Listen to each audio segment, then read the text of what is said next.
haweenka dunida ku nool waxaa lagu tiriyaa inay yihiin lafdhabarta bulsho walba. Soomaalida isliina waxaa udub dhaxaad u ah haweenka kuwaas oo si toos ah uga qayb qaato adeegyada bulsho. Tirada haweenka ee ganacsatada ah ayaa soo badanaysa waayahan dambe. Haddaba maxaa sababay arrinkaas? nidaamka ku jira Soomaaliya gabdhaha inay shaqeeyaan qoys qof walba noloshiisa ay rabaa inuu meel u yeelo like meeleeyo. It's not like in kaliya rag lagu tashto, sanadkan rag lagu ma tashan karo nimbo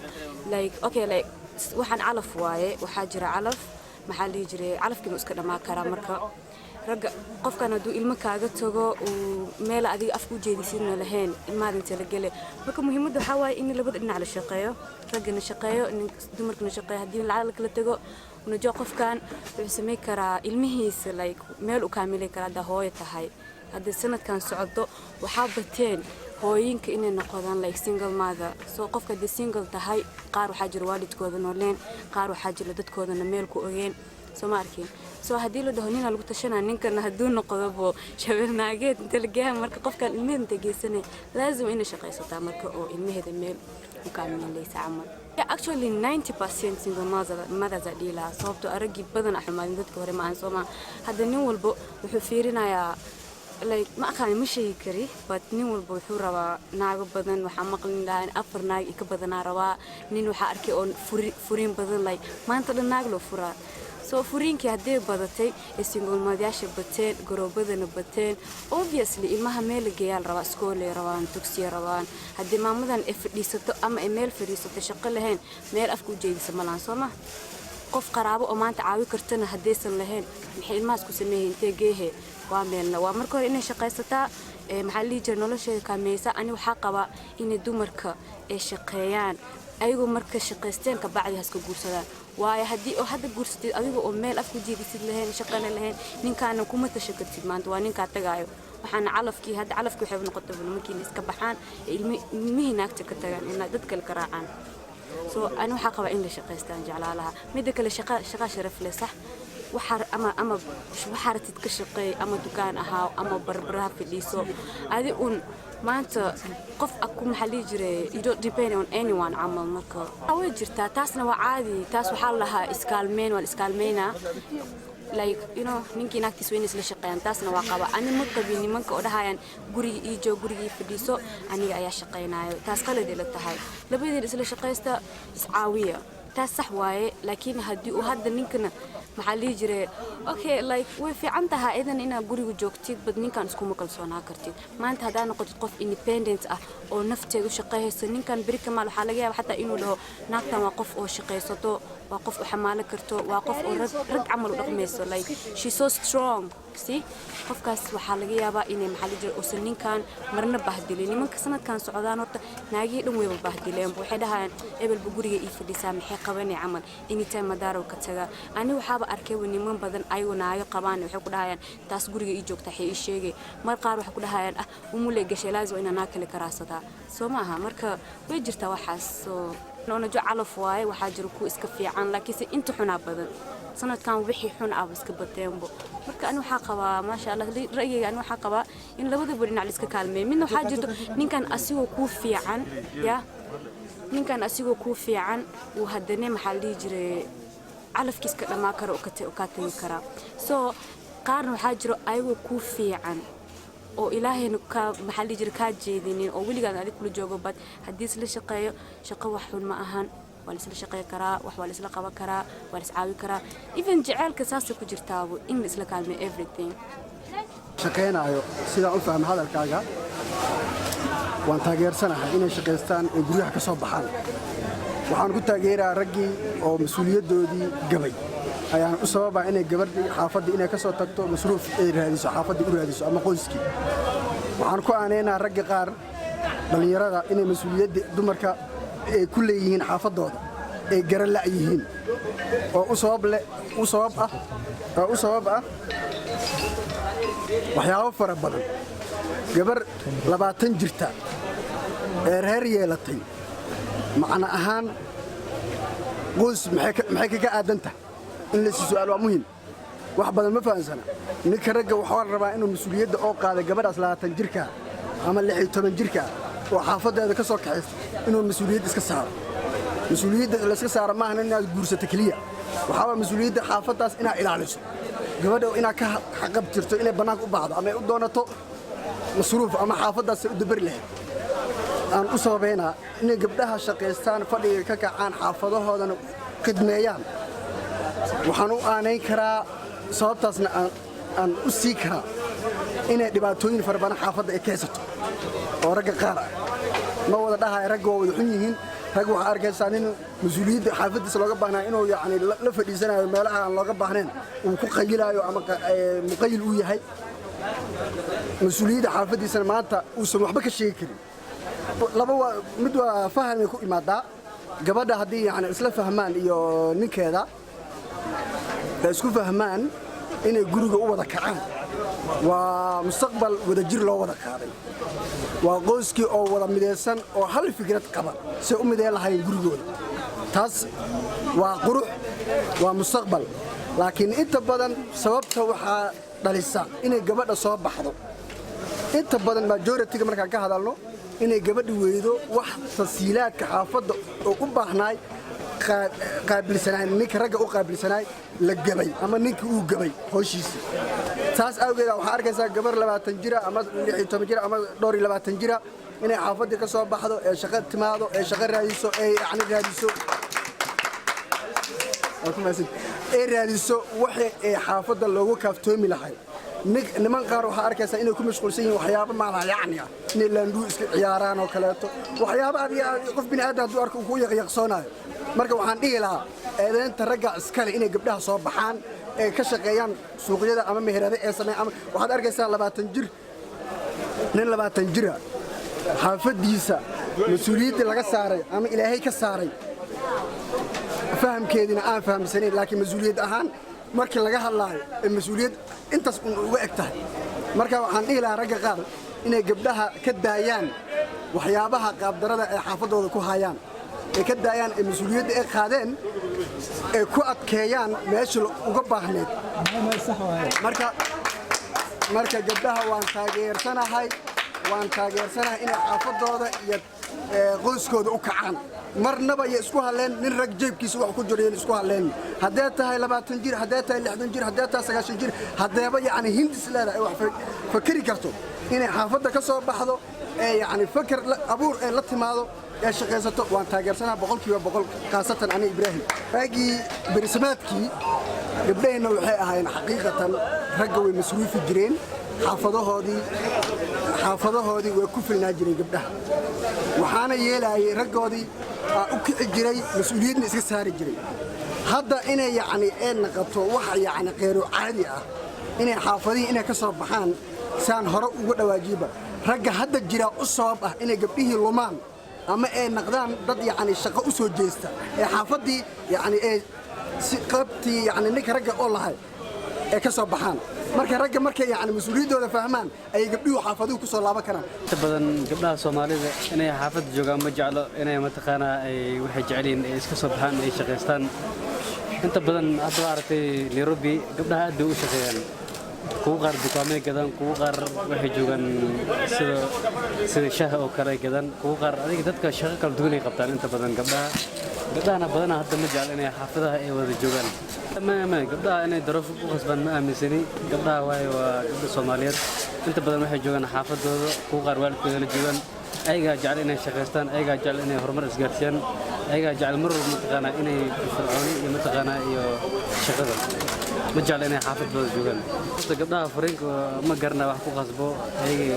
familkii macnaa ninkii naagta soo wada qaban oo kale isku mudul qaadanayaan waxa laga yaabaa ninkan inuu waxaan jecel yahay naagtan ay jeclaan waxa laga yaabaa gabadh inay saarto oo ninkaas oo sameynaynin marka adiga dabeecadii isfahmo ee qalad oo ka dhaxdhaca oo kali inuu kolkeena laga yaabaa inta badan qaladka adiga lama dhigi karo dumarka oo keemaada gurisha keemaada labada qof oo familka oo wada degan waxay jeclaan mar walba inay wada noolaadaan ee mataqaanaa ay farxad isla qaataan waqti isla qaataan laakiin inta badan gabdhaha Soomaalida ee ragga Soomaalida ma dhacdo inay waqti badan qaataan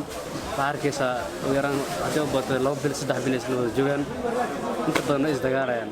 mana garna wax keeni karo mar walba isku mudul qaataan mar walba qofka ma sabraayo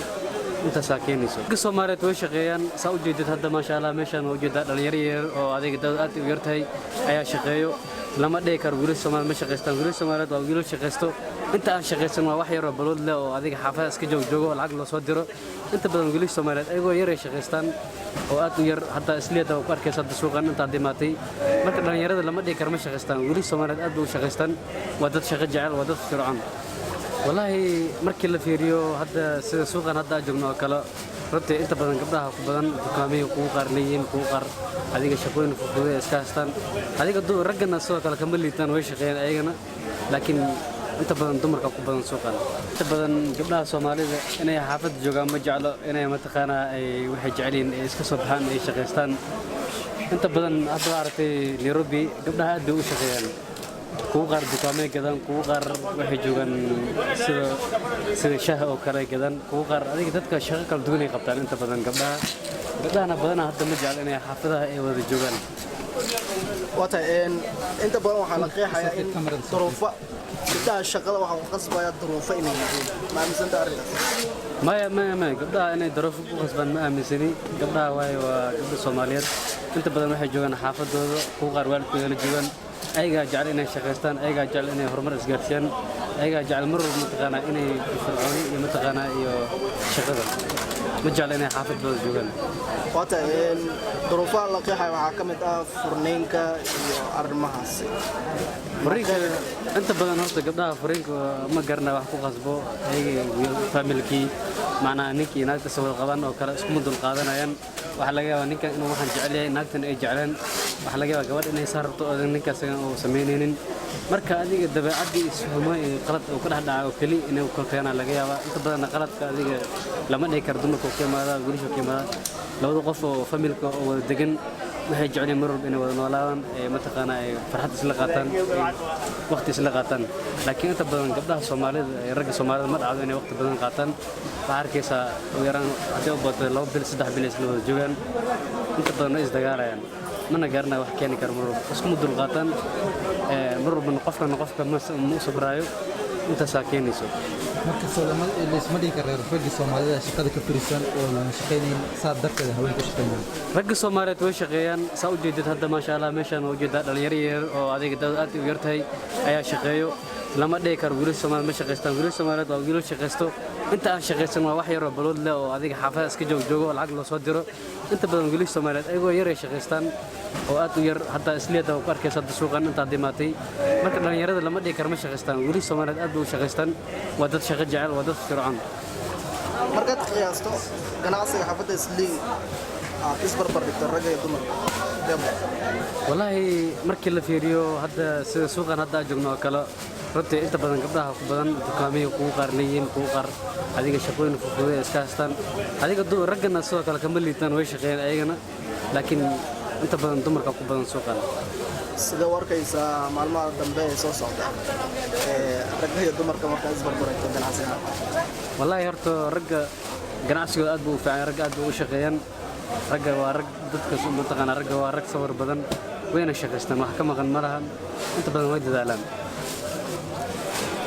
anga shaqeeyo waa ila qaldayihiin xaqiiqatan markii la fiirina way qaldayihiin inay ka soo tagaan raggoodii ay shaqeeyaan ay kuwa kale oo guryaha joogana ay ku booshkareeyaan inay shaqeystaan ay ragga ka tagaan oo meeshaas ku burburo aad iyo aad uga soo horjeeda aniga kumana taageersan marka waxaan u baaqaynaa adaanaha dhalinyarada inay gabdhahaas guryahood ay joogaan reerkooda ay dhaqdaan saas waa aniga fikirkaas ka aaminsan aniga dadin waxaan u sababayaa gabdhaha kale waxay ku booshkareynayaan in ay shaqeeyaan ay ka soo tagaan ay macnaha markuu ninka furiinkay kordhinayaan macnaha in dadka la furaa u badanayso because maxaa yeelay waxay leeyihiin markii lagu furo waad shaqeysan kartaa saan waaye waa for example ay siinayaan markuu ila qaldayn aniga okay waxa u shaqeynayaan sabab badan horta qof wuxuu u shaqeyn karaa inuu maxaa la jiriyay isaga cuntadiisa maalin joogiisa uu ka raadsado tan kale wuxuu u shaqeyn karaa inuu maxaa la jiriyay horumar uu ka gaaro sida uu wuxuu yeelan karaa qofka hami ama uu ku sameeyo dukaan uu samaysto sida asiga hamigu uu leeyahay ama uu isdhaho adna dadkan horumarkay gaareen adna horumarkaaga samayso ama familkaaga ay horumar ay ku gaarsiinayaan ama familkiisa wax uu qabasho uu ku leeyahay qof kasta wuxuu ay fikrad gooni uu leeyahay marka anna hadda sababtaan anna ugu shaqeynayo dukaankan waa familkayga xagiis tan kale aniga inaan horumar ku gaaro sida dukaamadan hadda aniga aan ka shaqeeyo oo kale in la mid ah inaan anigana aan abuuran karo aan samaysan karo aan kartideeda ku keensan karo sidaas ayaan aaminsanahay ana waxaan ka aaminsanahay kulley qof kasta siduu asaga gurigiisa ay ku haysato dhibaatada haysta asaga garan karo laakiin ana waxaan aaminsanahay qofkaas inuu qofka ragga oo asaga qabo inay garab qaban karto ama caruurtiisa uu dhinac ka garab qaban karo horumarkooda uu ka fikirayo mustaqbalkooda caruurta mustaqbalkooda inuu ka fikirayo taas un baa aaminsanahay aniga kulley maxaa la dhihi jiray labada qof waxay isku fahmaan waaye laakiin haddii uu ku dhaho ka ha shaqaynin gurigaaga joog waxaa rabtid waan kuu keenayaa sidaa labadiina isku fahantaan waaye laakiin haddii adiga aad jeceshahay inaad shaqaysato oo caruurtaada mustaqbalkooda aad ka fikirtid aad rabtid waa shaqaysan kartaa haddaa isku fahantiinna waad joogi kartaa intaba muhiimad maa labada qof sida isku fahmaan lay waaye dadooda way u badan tahay single mother way u badan yihiin sababta ay ugu badan yihiin waxaa waaye waxaa laga yaabaa caruur inay haystaan oo caruur lagu soo furay ninkan uu dantiisa iska raacdo uu iska baxo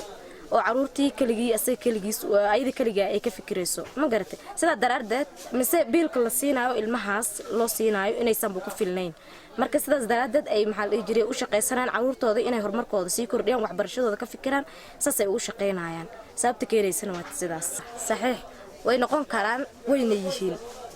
already way yihiinoo inta shaqaysta hadda badidooda inta dukaamadan iskale badidooda hadda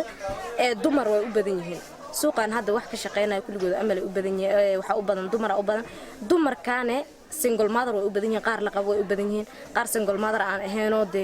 iska caruur iska haystana oo la qabana way jiraan way isku dhex jiraan laakiin sida hadda u badan gabdhaha shaqeynaya waa single mother ma garatay single motherna caruura u joogto caruurtooda ay ka fikirayaan oo sida daraaddeed caruurtaas biilka loo soo diray kuma filno biilkaas sida ayaga ay ugu fikir lahayn mustaqbalkooda sababtaas ayaa keenaysa marka inay shaqeeyaan oo u firfircoonaadaan shaqadooda weli waxaan ku guda jirnaa barnaamijkii arrimaha bulshada isbuucanna barnaamijka waxaa nagula sugan maxamuud cabdulaahi oo inta badan falanqeeya arrimaha qoyska maxamuud soo dhawow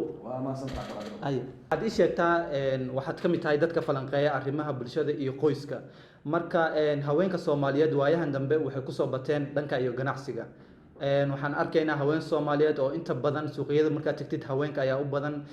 shaqooyinka kala duwan haweenka ayaa u badan marka maxaa sababay ayaa isleedahay arrintaas arrimo badanaa jiraan oo aada u sababeen marka mid ka mid ah maxaa waaye waxaa arkaysaa hooyadii umsoo habeenka oo suuq imaaday magaalada ku jirto ganacsiga hilibka dhanka tolmada maryaha dukaanada safaricom compesarka ku wal jiraan midda keenayso waxay tahay aabihii baa laga yaabaa mas-uul darre inuu xilka qaadi waayo marka xilka hadduu qaadi waayo wuxuu noqon karaa nin balwad cuno masoo dumarkii beryahan waxaa ku dhacaa ninbaa ka imaanaya qurbaha wuu guursanaya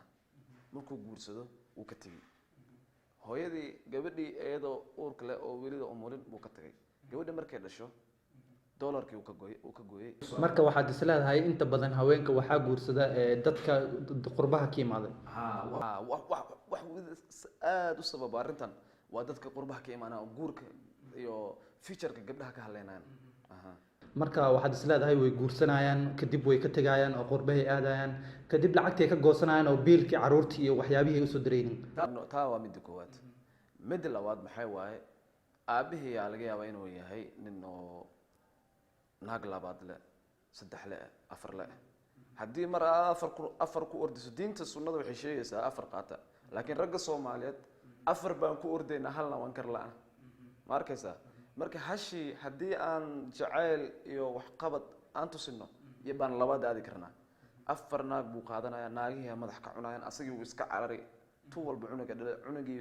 qadku ka bixi marka cunugii maxaa waa arki asoo qadka ka baxay balwad gala maxaa sabab u ah waa guurka iyo mustaqbalka ay nimanka soomaaliyeed ay ku ciyaaraan mustaqbalka gabdhaha marka wax dhibaato ah ma u leedahay qoyska haddii haweeneydii ay shaqaynayso ay suuqa joogto markii laga soo tago dhanka iyo aabaha hooyo shaqaynayso arrin aada u fiican waaye waayo aabihii haddii mar la waayo iska dhinto hooyadii horaan hadday ganacsi ku jirtay caruurta way korsan kartaa haddii waa naaga ay tahay horta shaqaysanayso waa naag karti leh oo u sacbeynayna oo maasha allah baan dhahaynaa ilaa midda uga habboon cunuga horta markay soo ilmaha dhalayaan ilmihii mar hadday 6 mise 5 ay yihiin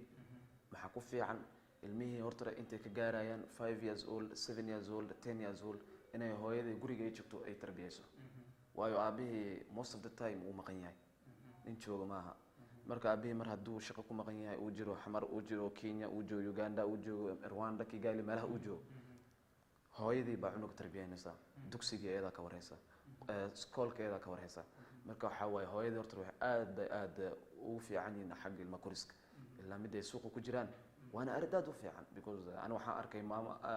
hooyooyin badan oo ku jiraan suuqa oona carruurtooda maasha allah marka dad badan ayaa waxay isleeyihiin haweeneydii ama hooyadii guriga waxa ay suuqa u aaday inay wax soo iibiso ama guriga ay wax u doonto raggiyaa booskoodii kasoo bixi waaye oo kuwa guriga jiifa noqday oo shaqo aan qabanaynin oo ayagu markaas nolol maalmeedka qoyska aan soo dhicinaynin marka arrintaasna maxaa ka leedahay ragga soomaalida inta badan waxaa lagu eedeynayaa dhankan iyo nairobi in ay guryada joogaan oo ayagu shaqo ay qabanin horta taa waa runta cabdiqadirow ragga soomaaliyeed waa ragga aada very lazy qaarkooda aniga soomaali waana waa isgaranaynaa isma qaldayno marka ma jirto waxaa waaye ninkii baa arkaysaa hooyadii islaantii uu qabay ayaa rafanaysa oo magaalada dhidid ay rafaad ku jirtaa asagii gurigu joogaa 200 oo qaadi usoo qaadaysa bal haddii adwa uma shaqeynaysade meelaha fadhiin bal carruurta si dhex fadhiyo qaadkaagina waa kan jacda carruurta ma aqliba waa may xadiidka nabiga sallallahu alayhi wasallam ka sii fiirso waxa la jiray naagiin wax waqti jahil tusiya u soo shaqeeya aaba carruurta ku dhahan ilaa had Soomaali diintana waa keer leexanay oo sunnada kuma dhaqanayno marka adi hadaad fiiriso haweenka iyo ragga maalmahan dambe dhanka shaqooyinka ayaa u badan ayaad is leedahay dumarka xafiiska tagto 9 out of 10 let me say 7 out of 10 you will get 5 ladies 7 ladies وهيلسا انا هذا حفيزي كو صعبه انا جيران وريه حفيز دكتوره تكتا فرمشاتك وحناسك waa dumarka taga xawaaladaha teelarka waa dumarka taga xafiiska wariyaha waa dumarka siyaasiga way ku jiraan siyaasooyinka ee ka hadda hor wadan ragga Soomaaliyeed waxaan noqonay inaan guriga iska jiifno mise balwad ku fikirno mise aan waxba aan noqon marka maxamuud oo taas markaan kasoo tagnay dad badan ayaa waxay leeyihiin ragga Soomaaliyeed intooda badan dadaal ay muujiyaan qaar balwad leh ama sidaad sheegtay dibidaha laga soo biilay mise ayagu balwad leh maahane inta badan waxay sameeyaan shaqooyin kala duwan si ay qoyskooda ama waalidkooda ay wax ugu tar lahaayeen marka soo isma dhihi kara ragga Soomaali way dadaalaan but haweenkii ayaga jeclaaday in dhanka iyo becsharada ay galaan oo ganacsiga ay u bataan ilaa ma jirto waxa waayay dumarkii way ka xog badan nimanka ana runtan ku sheegno nimanka ana ku xajis badan shaqo waa ku jirnaa ganacsi waa ku jirnaa dumarka mid koowaad mid labaad mid saddexaad mid afraad waa kala wadnaa afarta qosba wax waa kala siinaa ilaa meel maxay gaari ninku iska xajisay dadaal ma tusnaan marka wallahi ragga Soomaaliyeed bal wadarta waa disha now adiga 2 days ago ani waxaan aqrisanayay mira transport qaadka safarka qaadka ilaa inta xamar suuq tago yaa cuna qaadka muxuu ku tagaa 150 million ku tagaa sanadkii US dollar ku tagaa xaq annual inta ka helaan dawladda Kenya revenue inta ka hesha balse adiga qaadka yaa cuna rag Soomaaliyeed marka maxamuud oo dhanka kala hadaan eegno adiga waxaan filaa inaad xaafadda isdii ka timaaday Soomaalidu ku badan tahay magaalada Nairobi marka hadaad fiiriso haweenka shaqada ku jira iyo ragga shaqada ku jira maalmahan dambe yaad isleedahay shaqadu ku soo badanaya dumarka waa kugu celinaa mar koowaad maaha mar labaad maaha mar saddexaad maaha is a research waasimi ana research dumarka ugu badan go to Garissa suuq mugdi tag xaafadda suuq mugdi tag Garissa waxa ku jiraan تيد حشيبينيس وهاي تي قليد شيديس وهاي تي امبسر ككلو هاي تي مقايد عرضه وحوس قيس وهاي تاجس كله وحي معلمنا مو أقرأ سنة مانتا وهاي وجبر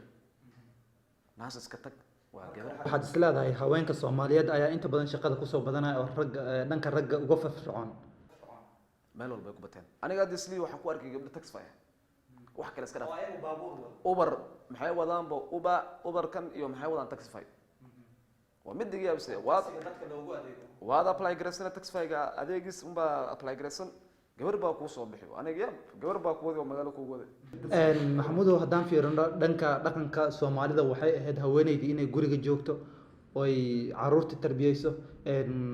qoyska ay u sii hagaajiso cunada iyo waxyaabaha kala duwan marka soo isma dhihi kara intay shaqada ku maqan tahay qoyskii ayaa sii dumay oo waxaa ka halaawaysa carruurta tarbiyadii waxyaabihii kala duwanaa oo guriga laga hagaajinaya ayaa lumaya. midda waa jirtaa but let us yani iloobin 21st century joognaa wadi jirtana waxaa jira technology casriga cusub intuu jiro waxay tahay nolosha dadka si ay ku socdaan inaan ku socono horaanbo ninka rag ahaa asagoo maqan geelkiisii arigiisi la maqan baycid aqalka sii dhoowi jirtay hadda midda jirtaa maxay tahay ninkana shaqo aadaa aadana shaqeeyaysa isa bidid musabitin ilaa markii galabkii iskugu imaado baa la wada hadli. waad mahadsantahay maxamuud. guud ahaan intaas waxay inoogu eg barnaamijkii arrimaha bulshada oo isbuucan waxaan idinla socodsiinaya anigoo ah cabdiqaadir shariif tan iyo kulanti dambe waxaan iga tegaya sidaas iyo nabadgelyo.